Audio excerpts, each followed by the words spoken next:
kembali lagi dengan Sandika di XND Tech Channel. Oke, jadi akhirnya kesampaian untuk nyobain salah satu laptop yang terbaru dari Apple, yaitu MacBook Air M1. Seperti yang kita udah sama-sama tahu, kalau di suatu produk Apple itu ada kata Air-nya, berarti ini adalah suatu produk yang kecil. Ini adalah laptop yang kecil, paling mungil, paling imut lah pokoknya. Tapi walaupun kecil gini, apa yang ditawarin laptop ini nggak main-main loh. Setelah seminggu saya pakai, saya bisa bilang saya suka banget sama laptop ini. Performanya oke lah, mantep lah pokoknya. Tapi, kayaknya saya nggak akan beli laptop ini untuk penggunaan pribadi saya. Mau tahu kenapa? Mari kita bahas. Saya rasa sebagian besar kita di sini udah familiar lah dengan desain yang diusung sama si MacBook Air ini. Karena emang desainnya nggak banyak berubah dari seri MacBook sebelumnya. Masih menggunakan balok aluminium yang terasa kokoh khas sebuah MacBook sebagai basisnya. Jadi enak banget dipegang dan kerasa premium. Ditambah logo Apple mengkilap yang kelihatan elegan banget. Terus di bagian depan kita akan dimanjain dengan layar Retina beresolusi 2560 x 1600 yang bening banget. Tentu aja pada tahun ini desain bukan menjadi salah satu daya tarik dari MacBook Air ini karena ya kayak saya bilang tadi, desainnya nggak berubah. Oke, jadi desainnya nggak berubah, layarnya juga tetap sama. Lah terus apa dong yang bikin si MacBook Air tahun ini itu jadi istimewa? Keistimewaannya itu terletak di bawah keyboard deck-nya, di mana dia menggunakan prosesor terbaru yang dikeluarkan oleh Apple, yaitu Apple Silicon M1 chip, yang diperkenalkan pada WWDC 2020 kemarin. Chip ini sangat menarik karena Apple menjanjikan performa yang kenceng banget dengan konsumsi daya yang sangat irit. Artinya, baterainya harusnya bakal hemat. Ntar kita lihat sama-sama. Tapi saya kasih tahu sekarang deh, keiritan baterainya bikin saya tercengang. Nggak tahu deh, saya bingung deskripsiin keiritan baterainya. Saya pernah pakai beberapa laptop yang saya anggap sebagai irit baterai banget. Mulai dari MacBook Pro 16, Dell XPS 15, sampai Dell XPS 13 yang terkenal karena kehematan baterainya. Kalau diadu sama si MacBook Air M1 ini, nggak berkutik, nggak ada lawan. Bayangin ya, dengan penggunaan saya, yaitu ngedit-ngedit dokumen, nonton YouTube resolusi tinggi, conference call menggunakan Zoom ataupun Google Meet, MacBook Pro 16 inci yang biasanya saya gunakan itu perlu dicas 2 kali sehari. Pakai laptop ini, saya perlu ngecas 2 hari sekali. Iya, kalian nggak salah dengar. Saya cas 48 jam sekali, bahkan kadang lebih, sampai 3 hari.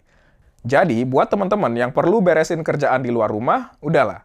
Kalau udah full charge atau bahkan di 50% sekalipun, kalian nggak perlu khawatir untuk ninggalin charger di rumah. Oh iya, sekali full charge, laptop ini perlu sekitar 3 jam. Pokoknya performa baterainya dapat 2 jempol dari saya. Cakep. Terus dari segi performa gimana? Nah, dari hasil benchmark si Apple Silicon M1 ini sebenarnya cakep banget. Ngeri banget deh hasilnya. Dengan skor Geekbench single core di 1702, dia lebih kenceng dari semua Mac yang pernah dibuat pakai prosesor Intel. Iya, termasuk Mac Pro yang harganya bisa dipakai untuk nge-DP rumah. Gila kan? Terus skor multicore-nya ada di 7389, di atas semua laptop MacBook yang pernah dibuat pakai prosesor Intel.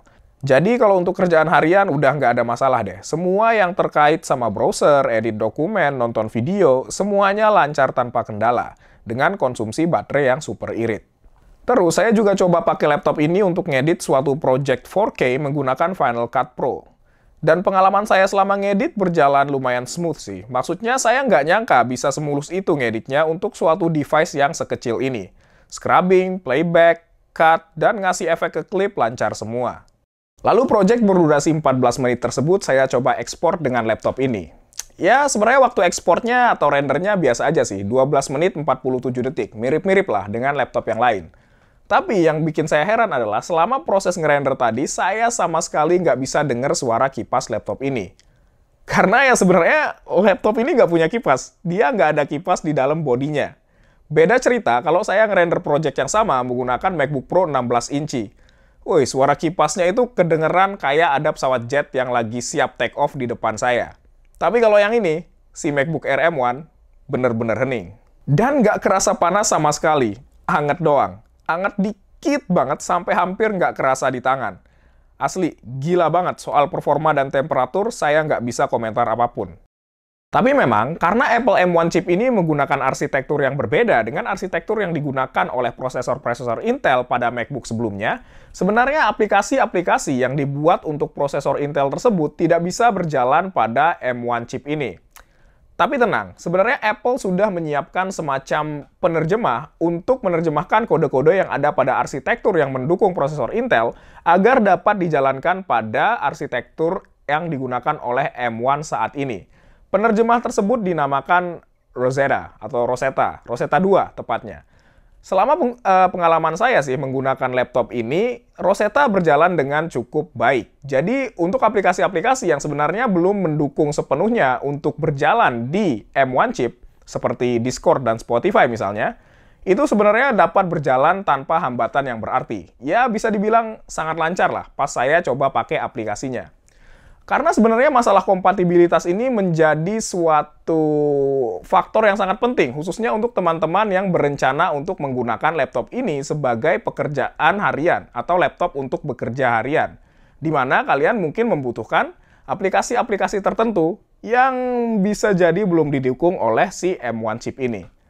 Lah terus, gimana cara taunya aplikasi yang kita butuhin itu udah didukung atau belum? Ada sebuah website nih, alamatnya di www.isappleSiliconReady.com. Di situ dicantumin berbagai aplikasi dan status kesiapannya untuk dijalankan di M1 chip. Apakah melalui Rosetta atau sudah ada versi untuk M1-nya. Jadi, saran saya, kalau teman-teman butuh suatu aplikasi untuk pekerjaan, pastikan sudah didukung M1 dulu ya, atau minimal bisa berjalan lancar dengan bantuan Rosetta.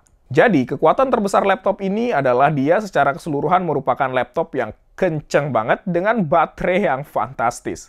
Terus harganya mulai 17 juta. Gila nggak tuh? Performanya udah mepet ke laptop 30-an juta ke atas. Laptop ini beneran bikin kita perlu ngeset ulang standar terkait berapa lama sebuah baterai laptop bisa bertahan sekali ngecas. Serta bahwa laptop irit baterai itu performanya luar biasa. Jelas, ini laptop bakal cocok banget untuk sebagian besar orang. Tapi untuk teman-teman yang berminat meminang laptop ini untuk kerjaan utama, pastikan dulu aplikasi yang teman-teman butuhin untuk bekerja udah didukung oleh Apple M1 chip ya. Oke, jadi laptop ini fantastis, mantep banget lah pokoknya. Namun, saya nggak akan beli laptop ini untuk penggunaan pribadi saya. Kenapa? Karena sebenarnya laptop ini malah bikin saya makin penasaran sama produk Apple yang dirumorin untuk launching tahun ini, yaitu MacBook Pro 14 inci dan MacBook Pro 16 inci. Asli deh, ngeliat apa yang bisa dilakuin Apple pakai sasis sekecil MacBook Air ini, saya bener-bener penasaran sama apa yang bisa mereka lakukan dengan sasis sebesar MacBook Pro 16 inci.